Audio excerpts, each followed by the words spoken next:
Bienvenidos otra vez a esta edición de Cardiálogos. Estamos aquí reunidos para platicar con ustedes acerca de novedades de la cardiología y estamos muy contentos porque nos acompaña un invitado especial, un compañero, colega, amigo, maestro, profesor.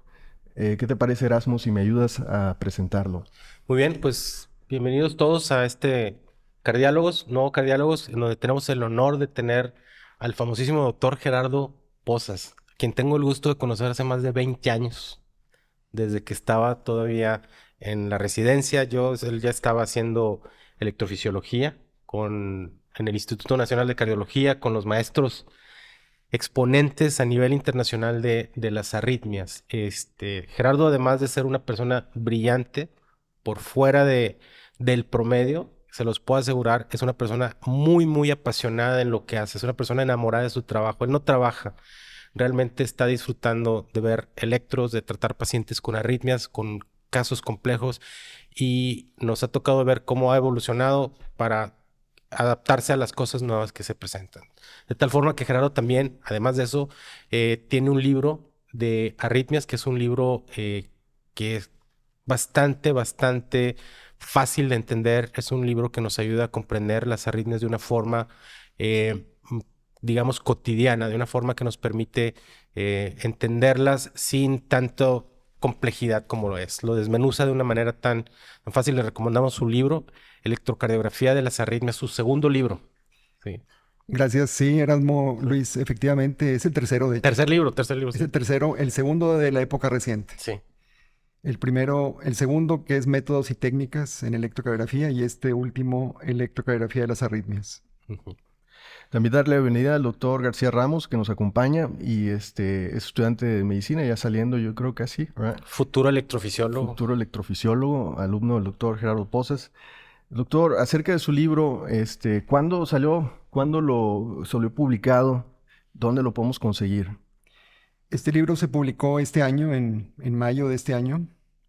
Está, pues, recién salido. Y es un libro dirigido a toda la comunidad médica que esté relacionada con la electrocardiografía o con las arritmias. Desde el nivel del estudiante de pregrado, nivel de posgrado, a los médicos ya en su práctica clínica, sobre todo en el terreno de la cardiología, medicina interna, pediatría, urgencias. Es un libro muy apropiado para todos estos géneros. Excelente. ¿Cuál es la importancia, cree, que debe de tener la electrocardiografía en el currículum de los médicos de pregrado, posgrado?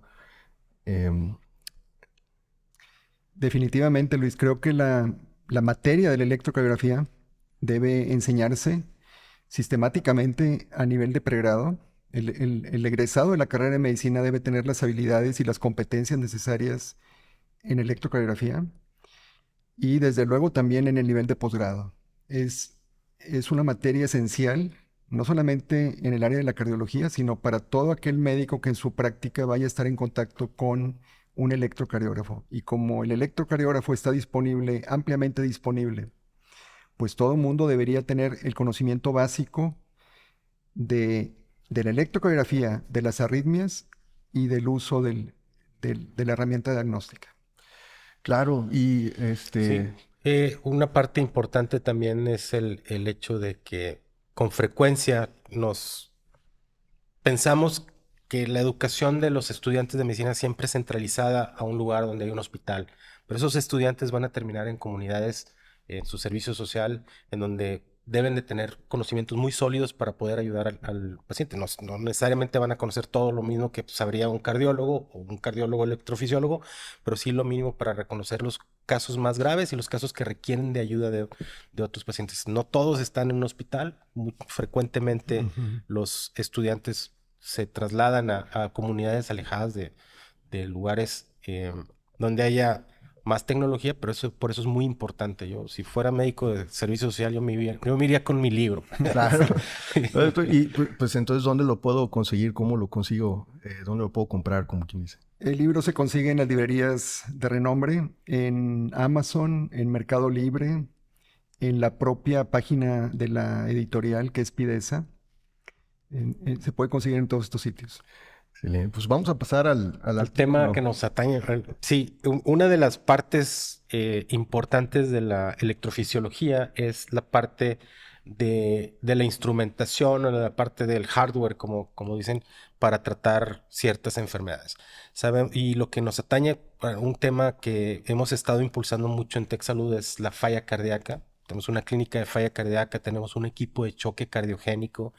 Entonces buscamos por todas las especialidades, tanto en la parte de imagen, en la parte de intervención, en la parte de arritmias, darles un tratamiento que sea el óptimo, que sea el reconocido o basado en guías, basado en lineamientos y que mejore la atención del paciente y la sobrevida de los pacientes. Y esto nos trae a lo que es la resincronización, la terapia de resincronización que se utiliza en la insuficiencia cardíaca y la terapia de resincronización. Tiene todavía unas variantes más específicas. Cada vez evoluciona más la electrocardiografía, la electrofisiología. Recuerdo hace años, por ahí del 2000, se decía, un hospital contrató a unos futurólogos y una de las cosas en las que hacían hincapié es que el área de la cardiología que más iba a evolucionar es la electrofisiología. Y ha evolucionado muchísimo más que otras áreas. Pero retomando el tema de las terapias de resincronización, tenemos también cosas nuevas como las que nos platicabas y en las que ya inclusive hemos tenido la oportunidad de tratar en pacientes nuestros aquí en TechSalud, que es la terapia de estimulación de las de His, ¿sí? Pero ¿nos podrías platicar un poquito de manera general para los estudiantes o los residentes que nos escuchan, que no están muy familiarizados con lo que es la terapia de resincronización? ¿De qué se trata? ¿De qué es la terapia de resincronización? Ok. Para poner en contexto, Erasmo, estamos viviendo la séptima década de la estimulación cardíaca. Y a lo largo de estas décadas lo que se ha buscado es lograr la estimulación fisiológica del corazón. Y lo que entendemos ahora por estimulación fisiológica es aquella que pretenda conservar o restaurar la sincronía del corazón. Y para eso tenemos dos grandes vertientes. La que ya tenemos como establecida, que es la terapia de resincronización ventricular o estimulación biventricular. Y más recientemente, la estimulación del sistema de conducción, que a su vez tiene dos ramas. La estimulación de las de His, que ya está más o menos establecida, y más recientemente, la estimulación del área, que así se le llama, o de la región de la rama izquierda. Entonces tenemos en realidad tres caminos para lograr la conservación o la restauración de la sincronía ventricular. Ok, poniendo un poquito en contexto, lo que sucede en la insuficiencia cardíaca es que la contractilidad de la pared lateral y del septum se pierden y se tornan asincrónicas, ¿sí? Y esto de manera, lo vemos en pacientes que tienen un QRS ancho, pacientes que tienen bloqueo de rama izquierda, en donde pueden tener fracción de expulsión normal, pero la contractilidad es asincrónica. Se mueve la pared lateral hacia adentro y el septum se mueve hacia afuera. Entonces, la función de bomba del corazón se pierde, ¿es correcto? Es correcto. O sea, el concepto es en el aspecto normal, la sincronía electromecánica, y la contraparte patológica, la sincronía electromecánica del corazón, que en su expresión más amplia la reconocemos en el ventrículo, pero es todo un espectro, una gama de alteraciones a nivel de la función eléctrica y mecánica del corazón. Correcto. Pero ciertamente el tema que más importa en insuficiencia cardíaca es el hecho que la tercera parte, estadísticamente, de los pacientes con insuficiencia cardíaca, independientemente de la etiología, tienen un bloqueo de rama izquierda de grado mayor. Doctor García, específicamente hablando de este tema que nos han expuesto el doctor Erasmo y el doctor Pozas, ¿cuál es el artículo que tenemos hoy? ¿Nos puedes hablar del título, cuándo se publicó y dónde se publicó? Claro, doctor. El artículo que revisaremos el día de hoy es la comparación de estimulación en el área de la rama izquierda contra estimulación biventricular en candidatos a terapia de resincronización cardíaca.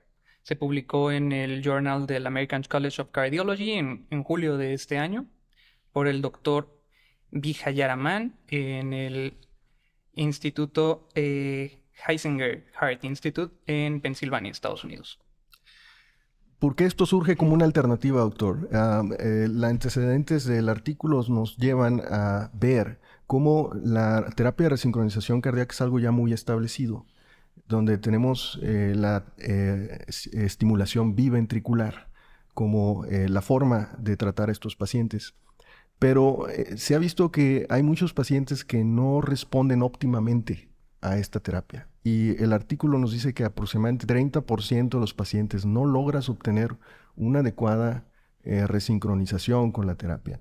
Y entonces es a donde viene la presentación de estas nuevas técnicas. Yo quisiera preguntarle, ¿cuál cree que son las razones por las que la terapia con estimulación biventricular a veces no logra una óptima tratamiento? Claro.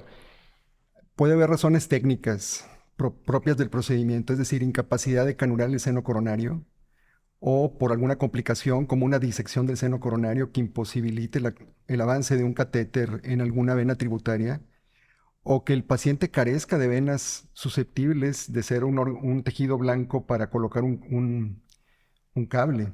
Sabemos claramente que el objetivo de la resincronización consiste en estimular la región posterolateral basal del ventrículo izquierdo. Y si por alguna razón la anatomía de ese paciente no está provista de una vena en esa región, vamos a tener una seria limitación para lograr la resincronización. En otras ocasiones es el tamaño de las venas muy delgado o acodamientos que puedan tener, es decir, diversas variantes anatómicas. O una cicatriz, ¿no? En esa zona, en la pared lateral, también pudiera... O teniendo una vena en esa zona, desafortunadamente es una zona cicatricial, es una zona con necrosis, inexcitable desde el punto de vista eléctrico, en el cual no se va a poder lograr la resincronización. En ocasiones es el inconveniente de una estimulación del nervio frénico, que desafortunadamente tiene un trayecto muy cercano, epicárdico, a las venas que son el sitio blanco para la estimulación, lo que limita también el beneficio de la resincronización. Pero sin embargo, quizá lo más importante, razón por la cual los pacientes no mejoran, es porque quizá no estamos eligiendo al paciente correcto con bloqueo de rama izquierda verdadero que realmente pueda tener un beneficio de la resincronización. Y ese es todo un tema bien importante, porque sabemos desde hace mucho tiempo que hay bloqueos de rama izquierda proximales, que también se les llama tronculares, o bloqueos de rama izquierda que son distales o parietales. Y aunque el aspecto electrocardiográfico, el fenotipo es el mismo o muy parecido, la fisiopatología es muy diferente. Entonces, posiblemente los pacientes no mejoran porque estamos eligiendo a aquellos pacientes con bloqueo de rama izquierda que tienen una enfermedad difusa más allá del Purkinje, en la interfase Purkinje-músculo, donde no van a mejorar bajo ninguna circunstancia estimulando el ventrículo izquierdo. Muy bien, eso es muy interesante. A mí como imagenólogo me toca ver frecuentemente pacientes que tienen bloqueo de rama izquierda que tienen una contractilidad normal. Y pacientes que de repente tienen un bloqueo de rama izquierda que es idéntico al otro paciente y tiene una disincronía impresionante. Y eso quizás puede explicarlo la zona, ¿no? Distal, proximal. También por eso es importante apoyarnos en estudios de imágenes previamente, ya sea ecocardiograma, para valorar la sincronía, que si bien no es un criterio definitivo para incluir o excluir a un paciente, sí nos da información objetiva muy valiosa en cuanto a la fisiopatología de ese paciente, pero también estudios de imágenes para saber si hay venas con anticipación o si hay zonas de necrosis en la zona donde idealmente quisiéramos estimular. Correcto. Ahora, doctor, ¿cómo estas nuevas técnicas pretenden solucionar estos problemas que tenemos con la técnica de estimulación ventricular? Yo me metería un poquito antes a la pregunta en un tema quizás anterior. Nosotros que no somos electrofisiólogos, desconocemos lo siguiente. ¿Ha habido algún cambio, alguna mejoría importante en el diseño de catéteres, en el diseño de la localización de las... ¿Qué es lo que ha sucedido con la tecnología? En estimulación biventricular, Ajá. sí. Sí, tenemos formas de canular venas más pequeñas, tenemos subcanuladores, se puede hacer sobre la guía o con estilete, es decir, hay diversas metodologías, pero lo que más ha cambiado es el tipo de catéter y el número de electrodos que proveen. En un principio pues eran electrodos unipolares o bipolares y en la actualidad ya hay electrodos tetrapolares, con los cuales se puede hacer una estimulación multipunto. Y entonces, si estimulando con el electrodo distal se logra la captura del frénico, posiblemente con el electrodo 2 o el 3 o el proximal, no. Y eso nos permite hacer una resincronización electrónica sin necesidad de reposicionar el cable, por ejemplo. Ya.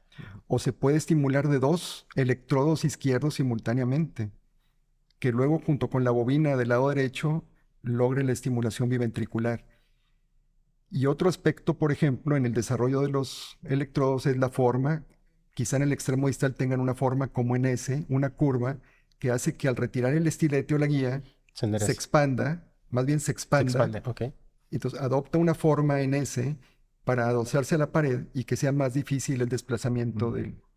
Ya. Y finalmente lo más nuevo es un electrodo que tiene una pequeña hélice dentro del cuerpo que girándolo un poco se fija el endotelio de la vena y queda como una fijación activa, Como los marcapasos. como un marcapaso, pero Interesante. para evitar el desplazamiento del cable izquierdo. Claro. Claro, entonces tenemos ahora estas nuevas técnicas de estimulación del sistema de conducción. ¿Cuál es la diferencia? ¿Cómo pueden ser estas técnicas mejores que la biventricular? Bueno, para eso también requiero irme un poco hacia atrás, hacia un concepto que fue descrito hace ya más de 50 años, que se conoce como disociación longitudinal de las de His.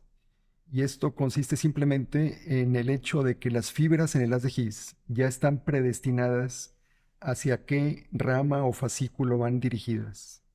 Ya están las ramas los fascículos para la rama izquierda ya están predestinados en el His. Y esto es bien importante porque esto nos indica que un bloqueo de rama izquierda, como uno lo ve en el electrocardiograma, puede radicar anatómicamente en el haz de His y no necesariamente en la rama izquierda o en la interfase Purkinje-músculo. Y es una razón por la cual el estimular directamente el haz de His distal al sitio de bloqueo puede corregir inclusive un bloqueo de rama. Puede restaurar un QRS normal. Y entonces eso echa abajo el concepto que tenemos de bloqueo de Era rama fijo, izquierda. ¿no? De que sí, una vez... Entonces la rama izquierda está sana. El bloqueo radicaba proximal en el haz de His. Y eso es un concepto que fue escrito hace mucho, pero que quedó en el olvido. Y ahora, a raíz de la estimulación del sistema de conducción, pues ha cobrado nuevamente valor e interés. Qué interesante. Entonces esto significa que podemos lograr una estimulación fisiológica, por no decir resincronización, estimulando ya sea el haz de His o más recientemente la rama izquierda. Eh, ¿Qué les parece si vemos cómo el artículo avanza en cuanto a sus métodos? ¿Cuál es el objetivo y de qué forma querían evaluar qué diferencia hay entre estos dos tipos de estimulación cardíaca? Claro, doctor. Pues el artículo es un estudio retrospectivo multicéntrico observacional de caso control que va a evaluar el desenlace de la estimulación biventricular contra la estimulación de la rama izquierda. Y los outcomes buscados son el primario, el tiempo combinado para muerte por cualquier causa o primer episodio de hospitalización por falla, misma que tenía que ser confirmada que requiriera diuréticos por vía intravenosa. Y los endpoints secundarios fueron outcomes de mortalidad individual, hospitalizaciones por falla y respuesta por ecocardiografía. Es un estudio retrospectivo y multicéntrico. Doctor Erasmo y doctor Posas, ¿qué les parece la población que incluyeron en este estudio? Porque el doctor Posas nos comentó que es muy importante la selección del paciente. ¿Qué podemos hablar acerca de los pacientes que fueron elegidos en este estudio? Sí, bueno, poniendo un poquito de contexto en el tema, los estudios retrospectivos no son necesariamente lo más ideal para demostrar algo. Sin embargo, la historia del mundo real, de la aplicación cotidiana, visto en retrospecto, es muy valiosa y nos puede dar muy... Yo en lo particular, yo nunca... Hay gente que desecha, es retrospectiva, observacional. Yo en lo particular no. Creo que nos puede aportar muchísimo, sobre todo del tratamiento, como dije, del mundo real. Es un estudio multicéntrico, incluyó muchos centros. Obviamente Gerardo nos va a explicar más de esto, pero pues hay muchas variables que pueden intervenir, pues, la expertise del lugar, el tipo de paciente, el tipo de bloqueo, o sea, hay muchas cosas en juego, ¿no? Que seguramente ya en algún futuro no muy lejano tendremos un estudio prospectivo, aleatorizado. Seguramente ahorita el doctor García Ramos nos va a platicar de eso, pero Gerardo, quisiera oír tu opinión sobre los que sea retrospectivo multicéntrico. Sí, bueno, pues estoy de acuerdo contigo. Idealmente quisiéramos basarnos en un estudio prospectivo aleatorizado comparando ambas metodologías de tratamiento, pero esta es una terapia que pues tiene poco, la verdad, de haber iniciado. Obviamente esperamos en un futuro los comparativos para poder tomar las decisiones. Correcto. Ahora, en cuanto a la población estudiada, pues es un estudio típico como los de resincronización. Pacientes con insuficiencia cardíaca clase 2 a clase 4, con fracción de expulsión debajo de 35%, con el QRS ancho a expensas de bloqueo de rama izquierda en la mayor parte, pero no en todos, Es importante. y que ya están bajo un tratamiento médico. Ahora, es importante definir el bloqueo de rama izquierda porque, como comentaba, ya desde hace años se ha hecho una separación entre pacientes con bloqueo de rama izquierda verdadero, bloqueo de rama izquierda no verdadero y trastorno de conducción intraventricular, porque se sabe perfectamente que el mayor beneficio de la resincronización es con el bloqueo de rama izquierda verdadero. Verdad. Y a lo mejor estamos eligiendo pacientes de los otros dos grupos y por eso no tenemos los resultados esperados. Y para este efecto, el doctor Strauss ya hace algunos años propuso sus criterios de bloqueo de rama izquierda, que son los utilizados en este estudio, que son muy sencillos, son en el hombre más de 140 milisegundos de QRS, en la mujer más de 130. ¿Por qué el punto de corte? Porque en el hombre es un poco más prolongado el QRS que en la mujer. Número 2, un patrón R pequeña S profunda o QS en B1, B2, y que existe un empastamiento medio en el QRS en derivaciones izquierdas, B1 a BL, B5, B6, o en las que tienen S profunda como B1, B2. ¿Por qué el empastamiento medio es crucial? Porque está reflejando precisamente esa fisiopatología de la cual estaba hablando. Muchas veces vemos pacientes con bloqueo de rama izquierda que tienen el QRS fino, que no tienen un empastamiento medio. Esos pacientes a lo mejor no son los candidatos ideales para este tipo de terapia. Gerardo, ¿qué tan frecuentemente tú pareas lo que ves en el electro con lo que ves en el eco? O sea, en términos de contractilidad. Y te hago esta pregunta porque recientemente tuvimos la oportunidad de ser pioneros en una técnica nueva que se llama Inward Displacement y creo que pudiera servir en estos casos en donde tú le preguntas a un ecocardiografista, ¿tiene disinencia? La respuesta es sí. ¿Pero qué tanto? Pues es poquita, mucha, demasiada. Entonces ya existe un método que también se puede aplicar para la ecocardiografía que se llama Inward Displacement o desplazamiento interno, que lo que hace es medir o cuantifica qué tanto en porcentaje se mueve de la periferia hacia el centro del ventrículo. Okay. O sea, y mi pregunta es que quizás esto pudiera tener utilidad, sobre todo sé que se aplica en tomografía, en resonancia y hay también esta técnica para eco. Entonces, que tú realmente ves el electro, dices bloquear a mi izquierda, pero quiero ver cómo se mueve. Claro. ¿Sí? Sería muy útil. Definitivamente tener parámetros objetivos de contractilidad mecánica.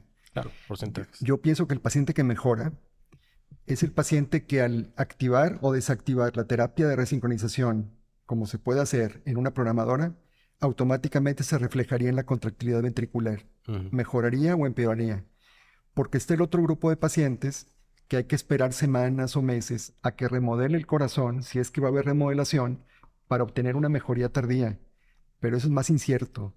Yo creo que el verdadero paciente que mejora es aquel que depende de un trastorno eléctrico de activación de la rama izquierda, que al resincronizarlo, al encender la resincronización, mejore instantáneamente. Claro. Claro. Y se predice, ¿hay predictores de quiénes van a mejorar o no existe? No, ese es el problema. No tenemos. No hay forma de predecir. No puedo ser estricto, porque sí hay estudios muy sofisticados, muy interesantes, donde se analiza la activación del lado izquierdo del septum mediante un catéter multipolar. Se va siguiendo la activación de las de His hasta que llega al Purkinje. Esos pacientes que tienen una activación ordenada, normal del His, no van a mejorar, porque el problema está del Purkinje para adelante. Ya. En cambio, los pacientes que tienen un bloqueo de conducción hisiano, proximal, son los que van a mejorar. Pero rutinariamente no hacemos ese tipo de valoración electrofisiológica. Se puede hacer, pero no lo hacemos. Okay. Y eso sí nos permitiría seleccionar mejor a nuestros pacientes. Claro. Entonces, Retomando el punto del estudio, entonces tú consideras que es muy importante eso para analizar los resultados, ¿no? Sí, claro. Sí. Muy bien. En cuanto al procedimiento, a la técnica Ujú, que nos describe este estudio, ujú. ¿qué nos puede decir, doctor? Aparece que aquí en este espectro de estimulación del sistema de conducción, en este estudio se evaluó la estimulación de la rama izquierda Izquierda. de las de His. ¿Qué nos puede decir un Sí. poquito de la técnica de este tipo de procedimiento? Ok. Primero del GIS, porque es lo que más conocemos. Para estimular el GIS se requiere una camisa deflectable o con curva preformada, y eso ya existe en el mercado. Curvas diseñadas para alcanzar precisamente las de His, donde está la inserción de de la valva septal de la tricúspide, en la porción del septum membranoso, ese es nuestro objetivo. Y poder lograr colocar un catéter ahí, un catéter de French muy delgado que ya viene con la hélice expuesta, de manera que se gira todo el catéter en sentido horario para que las vueltas se transmitan al tornillo y se incruste en el haz de His. Ese es un catéter exprofeso para ese propósito. Tenemos otra alternativa, otra compañía que utiliza catéteres comunes y corrientes o cables comunes y corrientes, como el que se pondría en la aurícula o en el ventrículo, que se tiene que extraer el tornillo mediante la palomita, pero que son de un French más grueso. Ese tipo de catéter que también se utiliza para la estimulación gisiana o de la rama izquierda no es el óptimo, puesto que una vez que se incrustan, vamos a decir, mediante el tornillo, el catéter, lograr avanzar un catéter de French más grueso a través de la musculatura ventricular es muy difícil. Muy difícil. Es muy difícil, aunque uno lo quiera hacer a propósito. Entonces, sí creo que es muy importante seleccionar adecuadamente la tecnología, las herramientas que están exprofeso diseñadas para la Para eso. estimulación del sistema de conducción. Aquí es bien importante mapear dónde están las de His o la rama izquierda. Y para eso disponemos de ciertas tecnologías, desde un catéter tetrapolar que se coloque en esa región o directamente registrando desde la punta del electrodo donde se va a colocar el cable. Muy buen punto. Lo hace Muy sonar bien. muy fácil el doctor. Sí, parece. Son horas realmente, o sea, es mucho entrenamiento y buscar dónde está el GIS no es nada fácil, ¿no? Ujú. Digo, Por aquí decía que era más, en teoría es más sencillo alcanzar el área de la rama izquierda que alcanzar el GIS, por el tema de que el GIS es un lugar anatómico muy pequeño. Tal vez el área de la rama izquierda es un lugar anatómico un poquito más amplio.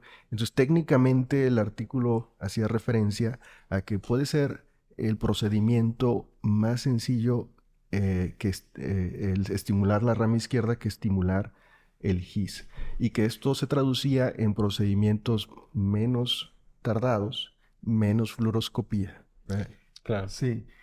En general, la estimulación del haz de His en general requiere un voltaje más alto. Hay mayor posibilidad de desplazamiento comparado con la rama izquierda. Yo en lo particular no tengo experiencia con la rama izquierda, sino con el GIS. Tenemos 7 casos de estimulación gisiana, más no de la rama izquierda. Pero lo descrito en la literatura es umbrales más bajos y mm, mayor facilidad para estimular la región de la rama izquierda en comparación con el GIS. Aunque no necesariamente se traduce en una mejoría de la contractilidad dependiendo del sitio del bloqueo. No. Ok. Vas a tener más o menos el mismo resultado estimulando GIS o rama izquierda, siempre y cuando se capture selectivamente al sistema de conducción o aunque sea una captura no selectiva, es decir, donde también estimules parte del miocardio adyacente, pero que se logre sobre todo un acortamiento del QRS. Ujú. Independientemente del sitio anatómico de estimulación, el objetivo es que el QRS se estreche. Es decir, en la jerga es corrección del bloqueo de rama. Si había un bloqueo de rama y la estimulación logra una corrección, no importa si está estimulando el GIS o la rama izquierda. El objetivo es corrección del bloqueo de Del rama. QRC, correcto. Rafael, platícanos de los resultados de Así estos es. 1,778 pacientes. Sí, de esos 1.778 pacientes de edad promedio 69 años, más o menos 12 años, de los cuales fueron 32% mujeres, 68% hombres, y con una duración promedio del QRS de 160 milisegundos, que el origen o la etiología de su cardiomiopatía en el 36% fue isquémica, en el 58% fue no isquémica y mixta en el 6%, en los cuales se realizó estimulación en el área de las de His en 797, mientras que se realizó estimulación biventricular en 981. A lo largo del procedimiento se encontró que hubo una mayor duración en los procedimientos de estimulación del área de la rama izquierda. Sin embargo, la duración del QRS estimulado fue menor en la estimulación de la rama izquierda, con un promedio de 128 milisegundos más menos 19 contra 144 milisegundos más menos 23, siendo estadísticamente significativo. Y también se encontró que hubo un umbral de captura menor en la estimulación de la rama izquierda que en la estimulación biventricular. Hablando de los... Perdón que te interrumpa, que se traduce en mayor vida del dispositivo, ¿no? Claro, la batería. La batería, claro.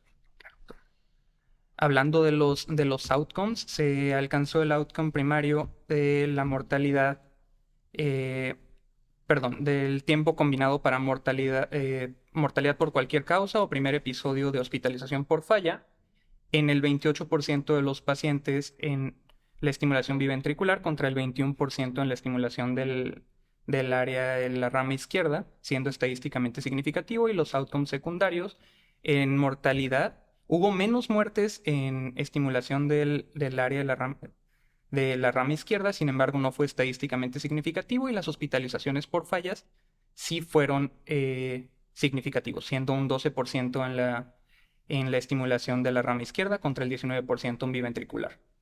En un análisis combinado de mortalidad con hospitalizaciones por falla en pacientes con propiamente bloqueo de la rama izquierda, se encontró que hubo un outcome combinado de mortalidad de 26% en estimulación biventricular contra 17% en estimulación del área de la rama izquierda.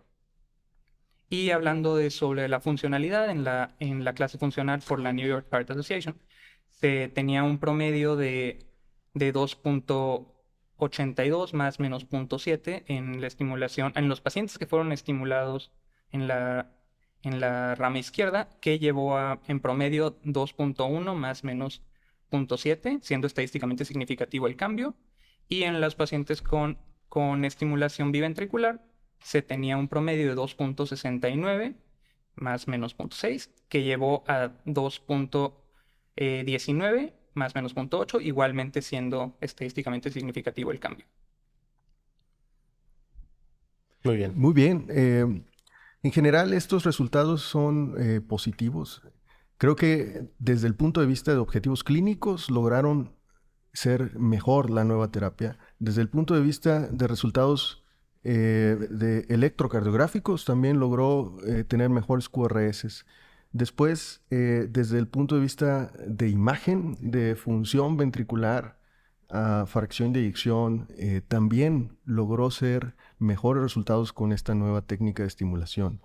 El tiempo, una diferencia importantísima en el tiempo de hospitalización por falla cardíaca o un evento mayor, muerte. Así es. Entonces, con estos resultados, el doctor Poses, doctor Erasmo, ¿qué les parece esta nueva técnica? ¿Qué podríamos decir de ella?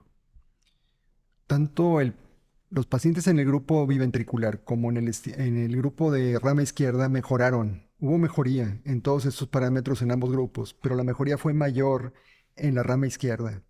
Y esto es razonable. Es razonable que la estimulación del sistema de conducción sea superior a la estimulación del ventrículo izquierdo o biventricular. Sí. Recordemos que la estimulación biventricular es el epicardio del ventrículo izquierdo y el endocardio del ventrículo derecho, comparado con la estimulación del sistema de conducción, que cuando se logra la captura, repito, selectiva o no selectiva, no importa, siempre que se obtenga un acortamiento del QRS, eso se tiene que reflejar en una mejoría contráctil.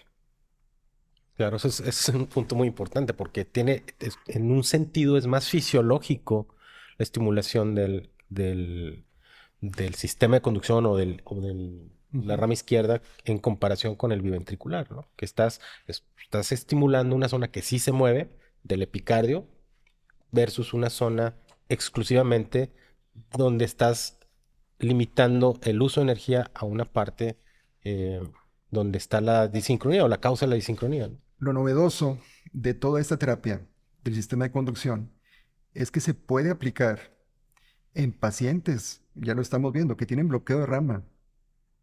No tienen que ser pacientes que tengan el QRS estrecho, en quienes pretendamos conservar o prevenir la desincronización. Ujú. Se puede utilizar en pacientes que ya tienen un bloqueo de rama izquierdo para restaurar la asincronía cardíaca. ¿Qué le parece? ¿Cree que esta es la técnica que va a dominar el futuro del tratamiento de estos pacientes? O que sea la base para una mejoría de las técnicas que vienen en el futuro. Pues yo creo que las dos cosas, porque cuando uno ve este tipo de contribuciones, dice, pues ya tenemos aquí la solución. Y al cabo de años Sale otra cosa. o meses surge otra cosa y uno dice, ¿cuándo Sí, va a acabar esto? sí. Yo creo que la estimulación la estimulación fisiológica se va a centrar en la estimulación de His en un buen número de casos. Por ejemplo, quienes tengan bloqueo de rama derecha o QRS estrecho, la estimulación de His sigue siendo una muy buena indicación. O bien, estimulación de la rama izquierda, sobre todo en pacientes que tengan bloqueo de rama izquierda. Y hay otros grupos de pacientes muy interesantes también. Por ejemplo, los pacientes post-AVI Ok. son una indicación muy precisa para la estimulación del sistema de conducción, o pacientes que tienen fibrilación auricular permanente, que son sometidos a ablación del nodo AB, igualmente, se puede hacer estimulación gisiana o de la rama izquierda. Para mantener la conducción eléctrica lo más fisiológico Ok, exacto. posible, ¿no? Correcto. El QRS es lo más estrecho.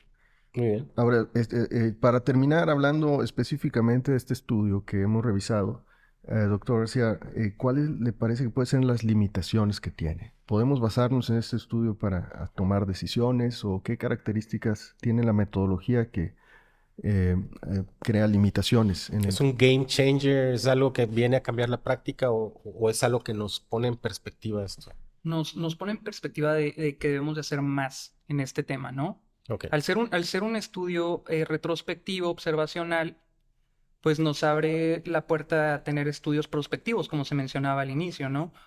Otro problema que tuvo este estudio es que la selección de dónde se hacía la estimulación, si era en el área de la rama izquierda o si era biventricular, fue a selección del operador, dado por lineamientos de tanto los centros donde se realizó como su propia experiencia, y eso nos quitó la homogeneidad en los grupos de estudio, abriendo puerta a un riesgo, a un sesgo de selección. Ujú.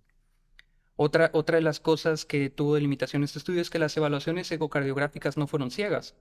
Entonces, con todo esto en contexto, como se mencionaba, necesitamos estudios prospectivos aleatorizados con tiempos de seguimiento más largos también Ujú. para poder hablar de un game changer. Pero esto, claro que nos abre los ojos y nos abre las puertas para seguir estudiándolo, seguir viéndolo y esperar los resultados de estudios más grandes o prospectivos. Excelente. Muy buen análisis. Muy buen análisis. ¿Verdad? Sí. Mensaje para llevar, doctor Erasmo. Mensaje para llevar, esto está cambiando, las cosas están cambiando a medida de que mejora la tecnología y lo que antes era una verdad absoluta se puede convertir en una duda razonable años después, ¿no?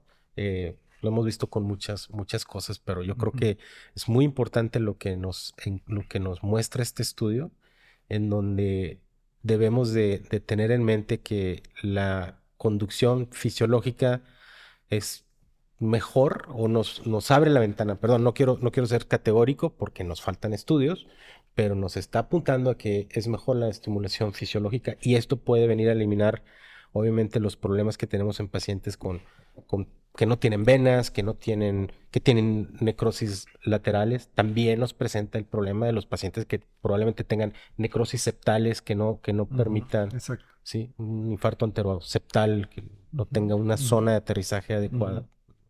Doctor Pozas. Sí, en el tema de estimulación fisiológica hay 3 paradigmas. 1, paciente con enfermedad de nodo sinusal que tiene QRS estrecho, hay que proteger la sincronía. Hay que evitar que el paciente caiga en asincronía.